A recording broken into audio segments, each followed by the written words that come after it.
اعوذ باللہ من الشیطان الرجیم بسم اللہ الرحمن الرحیم۔ عزیز طلبہ و طالبات السلام علیکم، میرا نام صوبیہ ہے اور میں آپ کے اسلامیات کی ٹیچر ہوں۔ جماعت ہفتم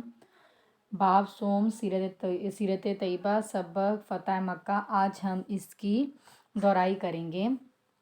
سیرت طیبہ تعارف۔ اللہ تعالیٰ نے انسانوں کی ہدایت کے لیے نبیوں اور رسولوں کو وہ مبعوث فرمایا، جو اللہ تعالیٰ کا پیغام وہ لوگوں تک پہنچاتے تھے، اور اللہ تعالیٰ نے اس دنیا میں کم و بیش 1,24,000 پیغمبر اس دنیا میں بھیجے۔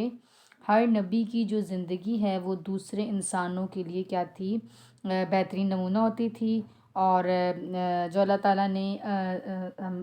وہ نبی بھیجے جو دنیا میں ان کی پہلی کڑی جو پہلے نبی تھے وہ حضرت آدم علیہ السلام تھے، اور آخری نبی وہ حضرت محمد صلی اللہ علیہ وآلہ وسلم تھے۔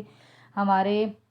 نبی حضرت محمد صلی اللہ علیہ وسلم یہ آخری نبی ہیں، اور اب قیامت تک کے لیے آپ وسلم کی مبارک زندگی وہ ہدایت حاصل کرنے کا وہ واحد ذریعہ ہے۔ یہ جو ہم باب پڑھ رہے ہیں جیسے سیرت طیبہ، اس میں دین اسلام کی ترویج و اشاعت کی خاطر رسول اکرم صلی اللہ علیہ وسلم اور صحابہ کرام جو وسلم کے جو ساتھی تھے ان کی اثار و قربانی کی وہ بے مثال درخشاں جو مثالوں کا وہ ذکر کیا گیا ہے، اور سیرت طیبہ کے چند پہلوؤں پر وہ روشنی ڈالی گئی ہے۔ اسی سے ریلیٹڈ فتح مکہ سبق ہے جس کی آج ہم دہرائی کریں گے۔ فتح مکہ اس کا پس منظر کیا، اس کا بیک گراؤنڈ کیا ہے، کس وجہ، ٹھیک ہے۔ تو صلح حدیبیہ میں مسلمانوں اور قریش مکہ کے درمیان یہ طے پایا تھا کہ دونوں وہ 10 سال تک جنگ نہیں کریں گے۔ صلح حدیبیہ وہ کسے کہتے ہیں؟ صلح 6 ہجری میں میں مسلمانوں اور کفار مکہ کے درمیان ایک معاہدہ ہوا تھا، ٹھیک ہے، جو تاریخ میں وہ صلح حدیبیہ کے نام سے مشہور ہوا۔ اور یہ کن کے درمیان ہوا تھا؟ یہ مسلمانوں کے درمیان ہوا تھا، اور کفار مکہ میں رہنے والے جو کافر تھے ان کے درمیان ایک معاہدہ ہوا تھا۔ چونکہ یہ جو صلح تھی یہ حدیبیہ کے مقام پر ہوئی تھی، ٹھیک ہے، اس لیے اس کو وہ صلح حدیبیہ وہ کہا جاتا ہے۔ تو اس میں جو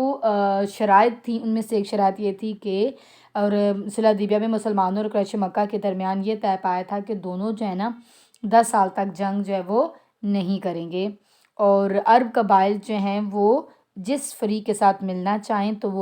وہ مل جائیں گے۔ عرب کے جو قبیلے جو عرب ہے پورا، اس میں جتنے بھی قبیلے ہیں وہ جس بھی فریق کے ساتھ ملنا چاہیں تو وہ مل جائیں گے۔ چاہے وہ کوئی بھی فریق ہے، وہ اگر مسلمانوں کے ساتھ ملنا چاہتا ہے تو اسے اجازت ہے، یا وہ کفار مکہ کے ساتھ ملنا چاہتا ہے تو اسے کیا ہے، وہ اجازت ہے۔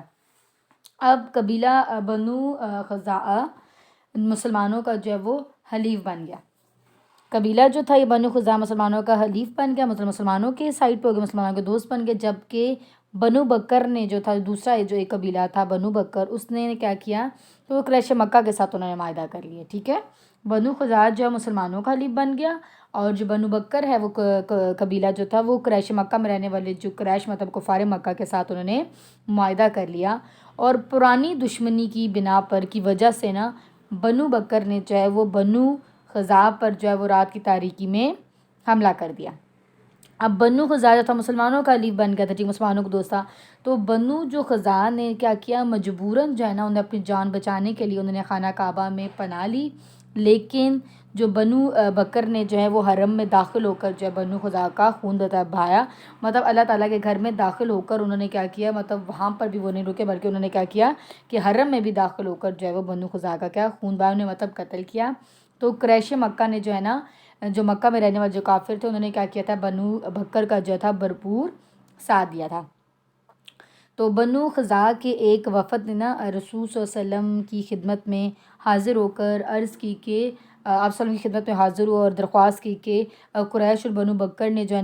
معاہدے کی وہ خلاف ورزی کی، صلح حدیبیہ کی جو معاہدہ اس کی خلاف ورزی کی، اور خانہ کعبہ کی حرمت کا بھی وہ خیال نہیں رکھا۔ ہم آپ صلی اللہ علیہ وسلم کے حلیف ہیں، تو آپ صلی اللہ علیہ وسلم ہماری مدد کریں، کیونکہ جو ہم نے ابھی پڑھا تھا کہ جو قبیلہ بنو خزاعہ تھا مسلمانوں کا کیا تھا، دوست بن گیا تھا، تو انہوں نے کہا کہ ہم آپ صلی اللہ علیہ وسلم کے حلیف ہیں، تو آپ صلی اللہ علیہ وسلم کیا کریں، ہماری مدد کریں۔ تو نبی اکرم صلی اللہ علیہ وآلہ وسلم نے حضرت زمرہ رضی اللہ عنہ کو قریش مکہ کی طرف بھیجا، اور درجہ ذیل وہ انہیں 3 وہ شرطیں پیش کیں کہ ان میں سے کسی ایک کو وہ اختیار کر لیں، کسی ایک کو قبول کر لیں اس پر، تاکہ تمام حجت وہ ہو جائے۔ اس میں یہ تھا، پہلا پوائنٹ یہ تھا کہ بنو خزاعہ کے مقتولین کا جو ہے نا خون بہا دیں، مطلب بنو خزاعہ کو جو بنو بکر جو تھے جنہوں نے ان کا خون بہایا تھا، تو انہیں کہا تھا کہ بنو خزاعہ کے جو مقتولین ہیں، مطلب جن کو قتل کیا گیا ہے، تو ان کا خون بہا دیں، ٹھیک ہے۔ دوسرا پوائنٹ یہ تھا کہ بنو بکر کی حمایت سے جو ہے وہ دستبردار ہو جائیں، مطلب بنو بکر کی حمایت سے مطلب قریش مکہ کے سے یہ کہا تھا کہ یا تو وہ جو بنو بکر ہیں ان کی حمایت سے دستبردار، مطلب ان سے بے تعلق ہو جائیں۔ اور تیسرا پوائنٹ یہ تھا کہ معاہدہ حدیبیہ کے ختم کرنے کا اعلان کر دیں، کہ جو معاہدہ کیا گیا تھا نا، صلح کی گئی تھی، ایک معاہدہ کیا گیا تھا مسلمانوں اور کافروں کے درمیان، یا تو تیسرا پوائنٹ یہ تھا کہ جو معاہدہ حدیبیہ اسے ختم کرنے کا اعلان کر دیں۔ تو جو قریش مکہ تھے، مکہ میں رہنے والے جو کافر تھے، قریش سے ان کا تعلق تھا، قبیلہ قریش سے، تو انہوں نے جلد بازی کا مطلب بغیر سوچے سمجھے انہوں نے اس کا جلد بازی کا مظاہرہ کرتے ہوئے تیسری شرط جو ہے وہ قبول کر لی۔ جلد ہی قریش کو جو ہے اپنی بد عہدی کا جو ہے وہ احساس ہو گیا، مطلب جلد ہی قریش کو نا اپنی، کہ انہوں نے وعدہ توڑا تھا، ٹھیک ہے، وعدہ، تو ان کو احساس ہو گیا، اور انہوں نے نا ابو سفیان کو جو ہے وہ اپنا نمائندہ جو ہے بنا کر مدینہ منورہ بھیجا، تاکہ حدیبیہ کے معاہدے کی پھر سے تجدید کریں، مطلب دوبارہ سے جو ہے وہ صلح حدیبیہ کی، مطلب پھر سے اس حدیبیہ کے معاہدے کی جو معاہدہ کیا گیا تھا مسلمانوں کافروں کے درمیان، اس کو دوبارہ سے جو ہے وہ کرنے کے لیے انہوں نے کیا کیا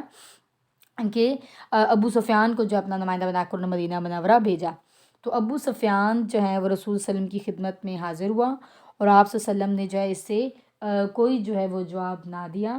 اس کے بعد وہ کئی اور صحابہ کرام رضی اللہ عنہ سے ملا، لیکن صلح کی جو تمام کوششوں میں ناکامیوں کے بعد، مطلب کسی بھی طریقے سے جو صلح جو مسلمانوں کافروں کے درمیان دوبارہ نہیں ہو سکی، مسلمانوں اور کفار مکہ کے درمیان، تو جتنی بھی کوششیں تھیں ان میں ناکام ہو گئے، مطلب ان کو ناکامی ہوئی۔ تو اس کے بعد وہ ابو سفیان جو ہوا وہ کیا ہو گیا، مکہ مکرمہ جو ہے وہ واپس لوٹ گیا۔ اسلامی لشکر کی مکہ مکرمہ کی طرف پیش قدمی۔ رسول اکرم صلی اللہ علیہ وسلم جو ہیں وہ 10 رمضان المبارک 8 ہجری کو، مطلب ہجری کیلنڈر کا آغاز کب ہوا، جو مسلمان جو ہیں مکہ سے مدینہ جو ہجرت کر کے گئے، تو ہجرت کے پہلے سال، ہجرت کے دوسرے، تو یہ جو واقعہ ہے جو ہجرت کے 8ویں سال کا واقعہ ہے، کہ جب مسلمان مکہ سے مدینہ گئے ہوئے ان کو 8 سال ہو گئے تھے، ہجرت 8واں اس کو کہتے ہیں کہ 8 ہجری۔ تو 10 رمضان المبارک 8 ہجری کو رسول صلی اللہ علیہ وسلم جو ہیں وہ مکہ مکرمہ کی جانب جو ہیں وہ روانہ ہوئے، اور آپ صلی اللہ علیہ وسلم کے ساتھ جو ہیں وہ 10,000 جو ہے نا صحابہ کرام رضی اللہ عنہ تھے، آپ صلی اللہ علیہ وسلم کے ساتھی تھے۔ حضرت عباس رضی اللہ عنہ جو ابھی تک مکہ مکرمہ میں مقیم تھے، مطلب حضرت عباس رضی اللہ عنہ جو ابھی تک جو ہے انہوں نے ہجرت نہیں کی تھی، بلکہ وہ کام پر تھے، مکہ مکرمہ میں مقیم تھے، مکہ مکرمہ میں ہی رہتے تھے، اپنے اہل و عیال سمیت ہجرت کر کے مدینہ منورہ کی طرف آ رہے تھے، مطلب وہ مکہ میں ہی رہتے تھے، اور اپنے وہ خاندان والوں کے ساتھ، ٹھیک ہے، وہ کیا کر رہے تھے، ان کے ساتھ ہجرت کر کے، مطلب اپنا وطن، ہجرت کہتے ہیں کہ اپنا وطن گھر بار چھوڑ کر ایک جگہ سے دوسری جگہ جانا، تو وہ ہجرت کر کے مدینہ منورہ کی طرف کیا کر رہے تھے، آ رہے تھے۔ تو وہ مقام جعفہ میں رسول صلی اللہ علیہ وسلم کی خدمت میں حاضر ہوئے، ٹھیک ہے، ایک مقام جعفہ میں، وہاں پر رسول صلی اللہ علیہ وسلم کی خدمت میں حاضر ہوئے۔ تو نبی کریم صلی اللہ علیہ وسلم کی ہدایت کے مطابق انہوں نے اپنے اہل و عیال کو مدینہ منورہ جو ہے وہ بھیج دیا، اور خود جو ہے وہ لشکر اسلام میں کیا ہو گئے، شامل ہو گئے۔ تو آپ صلی اللہ علیہ وسلم نے اپنا سفر جو ہے وہ جاری رکھا، اور آپ صلی اللہ علیہ وسلم کا جو آخری پڑاؤ تھا وہ مر الزران میں تھا۔ یہاں سے مکہ مکرمہ جو ہے وہ جگہ کا نام ہے، یہاں سے مکہ مکرمہ جو ہے وہ تھوڑے ہی فاصلے پر تھا، مطلب تھوڑے ہی دور تھا۔ رسول صلی اللہ علیہ وسلم کے حکم سے تمام جو فوج تھی آپ کے ساتھ، جو مطلب صحابہ کرام تھے، انہوں نے الگ الگ جگہ آگ جو ہے وہ روشن کی، اور قریش کو لشکر اسلام کی روانگی کی اطلاع جو ہے وہ پہنچ چکی تھی، کہ مسلمان جو ہیں وہ مکہ پر حملہ مطلب مکہ جو ہے پر جو ہیں وہ کی طرف جو ہے وہ روانہ ہو چکے ہیں۔ تو تحقیق کے لیے مطلب انہوں نے کہ اس میں کتنی سچائی، تو انہوں نے ابو سفیان بن حرب اور حکیم بن حزام اور بدین بن ورقہ کو بھیجا، ان 3 بندوں کو انہوں نے جو ہے وہ بھیجا، اور اس تجسس میں، مطلب اس جستجو میں، تو کوشش میں، انہوں نے اس میں ان کا گزر جو مر الزران میں ہوا، مطلب اس تحقیق میں تھے، مطلب تجسس میں تھے، تو ان کا گزر جو ہے تینوں کا مر الزران میں ہوا۔ تو نبی صلی اللہ علیہ وسلم کے خیمے کی حفاظت پر جو دستہ متعین تھا نا، مطلب علیہ وسلم کا جو خیمہ تھا، ان کی جو تھے وہ جو تھے جو سپہ سالار جو تھے، جو سپہ سالار جو سپاہی جو تھے، حضور صلی اللہ علیہ وسلم کی حفاظت پر جو کہ خیمے کی حفاظت کا جو دستہ جو متعین تھا نا، مطلب وہاں پر کچھ لوگ جو متعین تھے، مطلب وہاں مقرر تھے جن کی ذمہ داری تھی کہ حضرت صلی اللہ علیہ وسلم کے خیمے کی انہوں نے حفاظت کرنی ہے، تو انہوں نے نا ابو سفیان وغیرہ کو جو ہے وہ دیکھ لیا اور پکڑ کر انہوں نے کیا کیا، رسول صلی اللہ علیہ وسلم کی خدمت میں لے گئے۔ تو حضور اکرم صلی اللہ علیہ وسلم نے نا ابو سفیان کو جو ہے وہ اسلام کی دعوت دی کہ انہیں دین اسلام کا جو ہے وہ جو ہے وہ مذہب کو اپنانے کی دعوت دی۔ تو ابو سفیان نے نا آپ صلی اللہ علیہ وسلم کے آپ صلی اللہ علیہ وسلم کی جو دعوت تھی اسے قبول کر لی اور ایمان لے آئے، دار اسلام میں داخل ہو گئے۔ جب رسول صلی اللہ علیہ وسلم جو ہیں وہ مکہ مکرمہ کی طرف جو ہے نا روانہ ہونے لگے، تو حضرت عباس رضی اللہ عنہ سے فرمایا کہ ابو سفیان کو نا یہ جو پہاڑ کی جو چوٹی ہے اس پر لے جا کر کھڑا کرو، تاکہ وہ جو اللہ تعالیٰ کے لشکر کا نظارہ جو ہے نا، منظر جو ہے اپنی آنکھوں سے دیکھ لیں۔ تو آپ صلی اللہ علیہ وسلم نے نا ابو سفیان کو جو ہے وہ عزت دی اور فرمایا کہ جو کوئی جو ہے نا ابو سفیان کے گھر میں پناہ لے گا اسے امان ہے، مطلب اس کو پناہ دینا مطلب اس کی حفاظت حاصل، مطلب اس کی جان کی جو ہے نا حفاظت سے کسی قسم کا نقصان جو ہے وہ نہیں پہنچایا جائے گا۔ اس کے علاوہ جو ہتھیار ڈال دے، مطلب جس نے ہتھیار ڈال دیا، یا جو مسجد حرام میں داخل ہو جائے، خانہ کعبہ میں داخل ہو جائے، یا اپنے گھر کا دروازہ جو بند کر لے، تو اس کو بھی امان ہے، مطلب اس کی بھی جان کی مطلب امان ہے، اس کی بھی جان کی حفاظت ہے، اسے کسی قسم کا نقصان جو ہے وہ نہیں پہنچایا جائے گا، اس کی جان نہیں لی جائے گی۔ تو حضرت ابو سفیان رضی اللہ عنہ جو ہیں وہ تیزی سے نا مکہ مکرمہ پہنچے اور حضور صلی اللہ علیہ وسلم کی طرف سے امان کا پیغام جو ہے وہ لوگوں کو دیا۔ تو اور قریش مکہ کو، جو مکہ میں رہنے والے جو کافر تھے، ان کو بتایا کہ ان میں نا مسلمانوں سے لڑنے کی جو ہے نا وہ کوئی ہمت جو ہے نا، ان سے مسلمانوں سے لڑنے کی ہمت نہیں ہے۔ تو حضور اکرم صلی اللہ علیہ وسلم جو ہے نا وہ مکہ مکرمہ میں داخل ہوئے اور آپ صلی اللہ علیہ وسلم نے جو اسلامی لشکر کو 4 حصوں میں آپ نے تقسیم کر دیا، ڈیوائڈ کر دیا، اور حضرت خالد بن ولید رضی اللہ عنہ کے لشکر سے نا لڑنے کے لیے قریش کے جو ہیں کچھ نوجوان آئے، جو بہت ہی تھوڑی سی معمولی سی جھڑپ جسے کہتے ہیں آپس میں ان کی لڑائی ہوئی، اور اس میں قریباً 13 لاشیں چھوڑ کر جو ہیں وہ جو قریش تھے وہ بھاگ گئے۔ اس کے بعد حضرت خالد بن ولید رضی اللہ عنہ جو ہیں وہ مکہ مکرمہ کے گلی کوچوں سے، مطلب گلیوں سے کوچوں سے ہوتے ہوئے کوئی صفا پر حضور صلی اللہ علیہ وسلم سے جا ملے، مطلب پہاڑ پر، ٹھیک ہے، تو مسجد حرام میں داخلہ۔ اس کے بعد حضور اکرم صلی اللہ علیہ وسلم جو ہیں وہ انصار اور مہاجرین کے ساتھ جو ہیں مسجد حرام کے اندر تشریف لائے۔ انصار کہتے ہیں جو مدینہ میں رہنے والے جو ٹھیک ہے تھے، مسلمان تھے، اور مہاجرین جو مطلب مہاجر جو ہجرت کر کے آئے تھے، جو مکہ سے مدینہ ہجرت کر کے، ان کو مہاجرین کہتے ہیں۔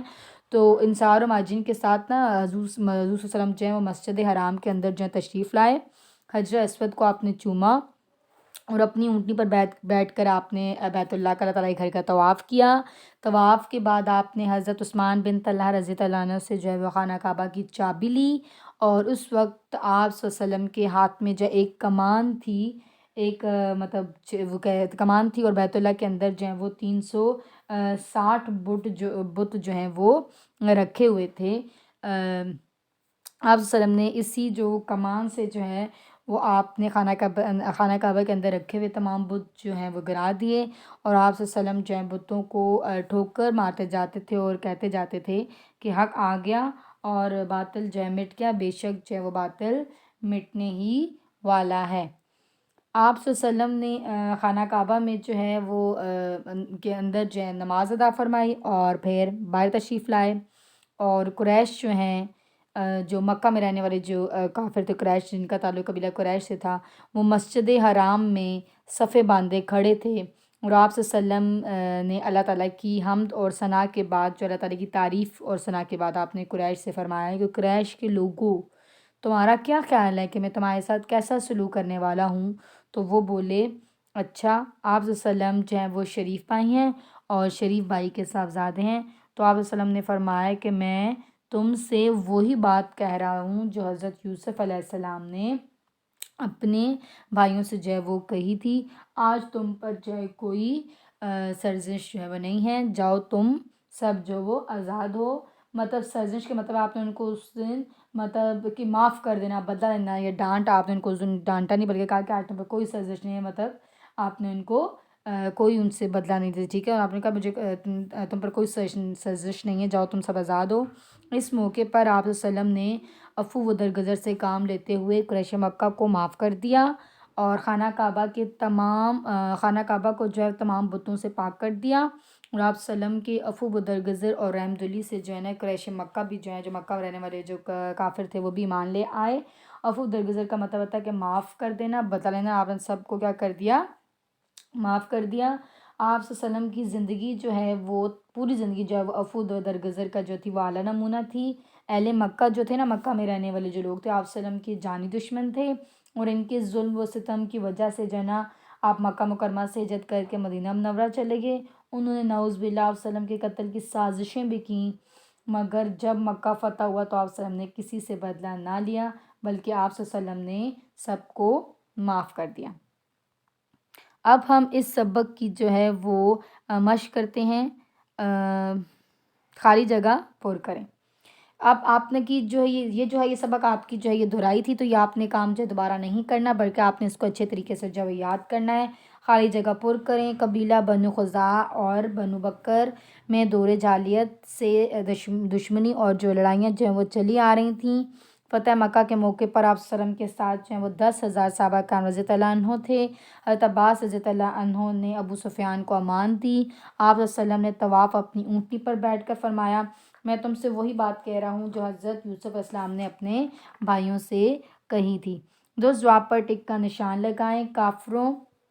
نے بیت اللہ کے اندر بت رکھے ہوئے تھے 360۔ حضور اکرم صلی اللہ علیہ وسلم نے خانہ کعبہ کی چابی جو ہے وہ کن سے لی؟ حضرت عثمان بن طلحہ رضی اللہ تعالیٰ عنہ سے۔ آپ صلی اللہ علیہ وسلم کس چیز سے بتوں کو ٹھوکر مارتے جاتے تھے؟ کمان سے۔ حضرت خالد بن ولید رضی اللہ عنہ سے جھڑپ میں کتنے مشرک جو ہیں وہ مارے گئے؟ تقریباً 13۔ قریش کا کون سا سردار جو معاہدہ حدیبیہ کی تجدید کرنے کے لیے مدینہ منورہ پہنچا؟ تو ابو سفیان۔ مختصر سوالات کے جوابات لکھیں۔ یہ آپ نے کام دوبارہ نہیں کرنا، یہ کام آپ کی نوٹ بک پر ہوا ہے، یہ آپ نے چیپٹر جسٹ یاد کرنا ہے۔ مختصر جوابات لکھیں۔ نبی صلی اللہ علیہ وسلم نے قریش کو کون سی 3 شرطیں جو ہیں پیش کیں؟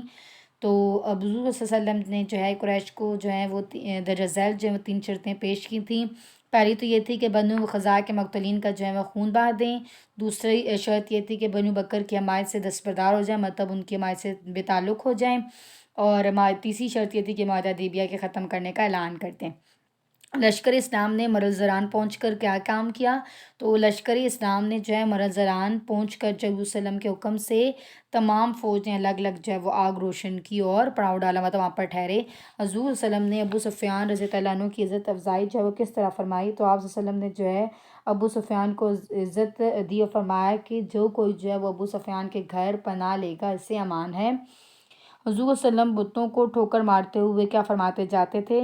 آپ صلی اللہ علیہ وسلم جو ہیں وہ بتوں کو ٹھوکر مارتے اور جاتے تھے اور کہتے تھے حق آ گیا اور باطل مٹ گیا، بے شک باطل مٹنے ہی والا ہے۔ حضور صلی اللہ علیہ وسلم نے قریش سے خطاب میں کیا ارشاد فرمایا؟ تو آپ صلی اللہ علیہ وسلم نے فرمایا، قریش کے لوگوں، تمہارا کیا خیال ہے کہ میں تمہارے ساتھ کیسا سلوک کرنے والا ہوں؟ وہ بولے، اچھا آپ شریف بھائی ہیں اور شریف بھائی کے جو ہیں وہ صاحبزادے ہیں۔ تو آپ صلی اللہ علیہ وسلم نے فرمایا کہ میں تم سے وہی بات کہہ رہا ہوں جو حضرت یوسف علیہ السلام نے جب اپنے بھائیوں سے کہی تھی کہ آج تم پر کوئی سرزش نہیں ہے، جاؤ تم سب آزاد ہو۔ اب ہم جو ہے وہ تفصیلی جواب جو ہیں وہ کرتے ہیں۔ فتح مکہ کا پس منظر اپنے الفاظ میں تحریر کریں۔ تو آپ نے اس میں لکھنا ہے کہ صلح حدیبیہ میں جو ہے مسلمانوں اور قریش مکہ کے درمیان یہ طے پایا تھا کہ دونوں جو ہیں وہ 10 سال تک جو ہے وہ جنگ نہیں کریں گے، اور عرب قبائل جو ہیں وہ جس فریق کے ساتھ ملنا چاہیں تو وہ مل جائیں گے۔ تو قبیلہ بنو خزاعہ جو ہے مسلمانوں کا حلیف بن گیا، جبکہ قبیلہ بنو بکر نے جو ہے وہ قریش مکہ کے ساتھ جو ہے معاہدہ کر لیا، اور پرانی دشمنی کی بنا پر بنو بکر نے جو ہے بنو خزاعہ پر رات کی تاریکی میں جو ہے حملہ کر دیا، اور بنو بکر نے حرم میں داخل ہو کر بنو خزاعہ کا جو ہے وہ خون بہایا۔ آپ صلی اللہ علیہ وسلم نے حضرت زمرہ رضی اللہ عنہ کو قریش مکی کی طرف جو ہے آپ نے ان کو بھیجا، اور درجہ ذیل جو آپ نے 3 شرطیں ان کو پیش کی کہ ان میں سے کسی کو اختیار کر لیں، اور 3 شرطیں جو ہم وہ پڑھ چکے ہیں شارٹ آنسرز میں، تو ان کے بارے میں آپ نے لکھنا ہے وہ 3 شرطیں کون سی تھیں۔ پھر اس کے بعد حضرت ابو سفیان رضی اللہ عنہ کے بارے میں آپ کیا جانتے ہیں بیان کریں۔ تو آپ نے اس کے بارے میں ہم نے ابھی چیپٹر میں پڑھا کہ حضرت ابو سفیان نے جو ہے وہ مطلب حضرت محمد صلی اللہ علیہ وسلم نے جو ہے انہیں اسلام کی دعوت دی، تو انہوں نے اسلام قبول قبول کر لیا، اور پھر آپ وسلم نے جب وہ مکہ مکرمہ روانہ ہونے لگے جب رسول وسلم، تو آپ نے عباس رضی اللہ عنہ سے فرمایا کہ ابو سفیان کو جو ہے نا پہاڑ کی چوٹی پر لے جا کر کھڑا کرو تاکہ وہ اللہ تعالیٰ کے لشکر کا جو نظارہ ہے وہ اپنے آنکھوں سے دیکھ لیں۔ تو آپ وسلم نے جو ہے حضرت ابو سفیان کو عزت دی اور فرمایا کہ جو کوئی بھی جو ہے ابو سفیان کے گھر میں پناہ لے گا اس سے امان ہے، مطلب اسی کی جان کی امان، مطلب اس سے کسی قسم کا نقصان جو ہے اس کی جان نہیں لی جائے گی، اور یہ آپ نے اس کے بارے میں لکھنا ہے۔ اور پھر اس طرح حضرت ابو سفیان جب جو ہے مکہ واپس گئے، وہاں جا کے بتایا کہ مسلمان جو ہے کافروں میں جو ہے مسلمانوں کے لشکر سے لڑنے کی ہمت نہیں ہے۔ فتح مکہ کی مناسبت سے حضرت خالد بن ولید رضی اللہ عنہ کے بارے میں ایک پیراگراف تحریر کریں۔ تو اب اس کے بارے میں آپ نے لکھنا تھا فتح حضرت خالد بن ولید رضی اللہ عنہ کے بارے میں کہ جب آپ مکہ مکرمہ میں داخل ہوئے تھے تو جو ہے حضرت محمد صلی اللہ علیہ وسلم نے جو ہے وہ اسلامی لشکر کو 4 حصوں میں تقسیم کر دیا تھا۔ تو حضرت خالد بن ولید رضی اللہ عنہ کے لشکر سے جو لڑنے کے لیے جو ہے وہ قریش کے کچھ نوجوان آئے جو معمولی سی جڑپ ہوئی تھی، اور اس میں کے بعد جو ہے وہ ڈر کے جو ہے وہ ان کی 13 لاشیں وہ مطلب مارے گئے تھے۔ تو اس کے بعد جو ہے وہ بھاگ گئے، اور اس کے بعد جو ابو سفیان جو حضرت خالد بن ولید رضی اللہ عنہ تھے تو وہ مکہ مکرمہ کے گلی کوچوں سے ہوتے ہوئے کوئی صفحہ پر حضور صلی اللہ علیہ وسلم سے جا ملے۔ پھر حضور صلی اللہ علیہ وسلم کا فتح مکہ کے موقع پر مسجد حرام میں داخل ہونے کا منظر جو ہے نا آپ نے اپنے الفاظ میں لکھنا ہے۔ تو اس کے بارے میں آپ لکھیں گے کہ حضرت وسلم جو ہے وہ انصار اور مہاجرین کے ساتھ جو مسجد حرام میں تشریف لائے، حجر اسود کو چوما اور اپنی اونٹی پر بیٹھ کر تعالیٰ کا طواف کیا۔ طواف کے بعد جو عثمان بن طلحہ رضی اللہ عنہ سے خانہ کعبہ کی چابی لی، اور اس وقت آپ صلی اللہ علیہ وسلم کے ہاتھ میں ایک کمان تھی، اور بیت اللہ کے اندر جو 360 بت جو ہیں رکھے ہوئے تھے، آپ صلی اللہ علیہ وسلم نے اسی کمان سے خانہ کعبہ کے اندر رکھے ہوئے تمام بت جو ہیں وہ گرا دیے، اور آپ صلی اللہ علیہ وسلم بتوں کو ٹھوکر مارتے جاتے تھے اور کہتے جاتے تھے کہ حق آ گیا اور باطل مٹ گیا، بے شک جو باطل مٹنے ہی والا تھا۔ امید کرتی ہوں کہ یہ سبق آپ کو سمجھ آئے گا، اچھے سے یاد کیجیے گا۔ خدا حافظ، اپنا خیال رکھیں، خدا حافظ۔